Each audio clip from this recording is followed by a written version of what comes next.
ಹಯಗ್ರೀವ ಇದು ರಘುಕುಮಾರ್ ಅವರು ಡೈರೆಕ್ಟ್ ಮಾಡಿ ಧನ್ವೀರ್ ಸಂಜನಾ ಆನಂದ್ ಅವರು ಲೀಡ್ ರೋಲ್ ಅಲ್ಲಿ ಕಾಣಿಸ್ಕೊಂಡಿರೋ ಚಿತ್ರ. ಸಿನಿಮಾದಲ್ಲಿ ಮೈಥಾಲಜಿ ಮೆಡಿಕಲ್ ಸೈನ್ಸ್ ಬ್ಲೆಂಡ್ ಮಾಡಿದ್ದಾರೆ ಅಂತ ಟ್ರೈಲರ್ ಅಲ್ಲೇ ತೋರಿಸಿದ್ರು. ಸೊ ಸಿನಿಮಾ ನೋಡಿದ್ ನಮ್ಗೆ ಏನೆಲ್ಲ ಅನ್ಸ್ತು ಅಂತ ಡೀಟೇಲ್ ಆಗಿ ನೋಡ್ಕೊಂಡ್ ಬರೋಣ. ಅದಕ್ಕಿಂತ ಮುಂಚೆ ನಾವ್ ಮಾಡೋ ವಿಡಿಯೋ ಇಷ್ಟ ಆದ್ರೆ ಸಬ್ಸ್ಕ್ರೈಬ್ ಮಾಡಿ ಸಪೋರ್ಟ್ ಮಾಡಿ ರೀಚ್ ಆಗೋದಕ್ಕೆ ಹೆಲ್ಪ್ ಆಗುತ್ತೆ. ಇನ್ನು ಇದರ ಕತೆ ವಿಚಾರಕ್ಕೆ ಬರೋದಾದ್ರೆ ಇಲ್ಲಿ ನಮ್ಮ ಮುಖ್ಯ ಪಾತ್ರಧಾರಿ ಹೆಸರು ಅರ್ಜುನ್ ಹಯಗ್ರೀವ ಅಂಡ್ ಅವನಿಗೆ ಒಂದು ದೊಡ್ಡ ಕೇಸ್ ಸಿಗುತ್ತೆ.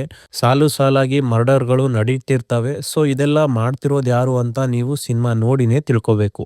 ಇನ್ನು ನಂಗೆ ಇಷ್ಟ ಆಗಿದ್ದು ಅಂದ್ರೆ ಅದು ಸಿನಿಮಾದ ಸ್ಟೋರಿ ಅಂತ ಹೇಳ್ತೀನಿ. ಬರ್ದಿರೋ ರೀತಿ ಹಲವು ಕಡೆ ವರ್ಕ್ ಆಗುತ್ತೆ ಅಂಡ್ ಮೇನ್ಲಿ ಇವರು ತಗೊಂಡಿರೋ ಕೋರ್ ಐಡಿಯಾ ಏನಿದೆ ಅಲ್ಲ ಅದೇನೆ ಸಖತ್ ಇಂಟ್ರೆಸ್ಟಿಂಗ್ ಅಂತ ಅನ್ಸೋದು. ಅಂಡ್ ಅರ್ಜುನ್ ಮತ್ತೆ ವಿಲನ್ ಮಧ್ಯ ನಡೆಯೋ ಡ್ರಾಮಾ, ಕಿಲ್ಲರ್ ನ ರೀಚ್ ಆಗೋದಕ್ಕೆ ತಗೊಳ್ಳೋ ಪ್ರೋಸೆಸ್ ಅಲ್ಲಿ ಕ್ಯೂರಿಯಾಸಿಟಿ ಹುಟ್ಟುವ ಹಾಗೆ ಮಾಡಿರೋದು.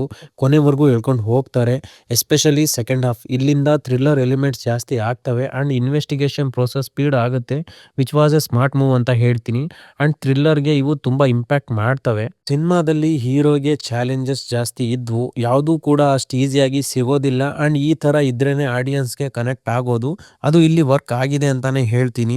ಹೀರೋ ಅಂಡ್ ವಿಲನ್ ನಡುವೆ ಕ್ಯಾಟ್ ಅಂಡ್ ಮೌಸ್ ಚೇಸ್ ಅಲ್ಲಿ ಇಬ್ಬರಿಗೂ ಒಳ್ಳೆ ಸ್ಪೇಸ್ ಇತ್ತು ಅಂಡ್ ಯಾವ್ದು ಕೂಡ ಬೇಗ ಸಿಗಲ್ಲ. ಇನ್ನು ಸಿನಿಮಾದಲ್ಲಿ ಇಂಪ್ರೆಸ್ ಮಾಡೋದು ಇಲ್ಲಿನ ಬ್ಯಾಕ್ ಗ್ರೌಂಡ್ ಸ್ಕೋರ್ ಎಲ್ಲಾ ಸೀನ್ಗೂ ಇಲಿವೇಟ್ ಮಾಡಿದೆ.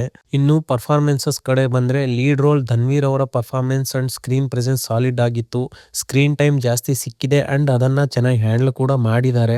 ಸಂಜನಾ ಆನಂದ್ ಅವರು ಕೂಡ ಶೈನ್ ಆಗಿದ್ದಾರೆ. ಅರ್ಜುನ್ ಮತ್ತೆ ಐಶ್ವರ್ಯ ಅವರ ಕೆಮಿಸ್ಟ್ರಿ ಚೆನ್ನಾಗಿ ವರ್ಕ್ ಆಗಿದೆ.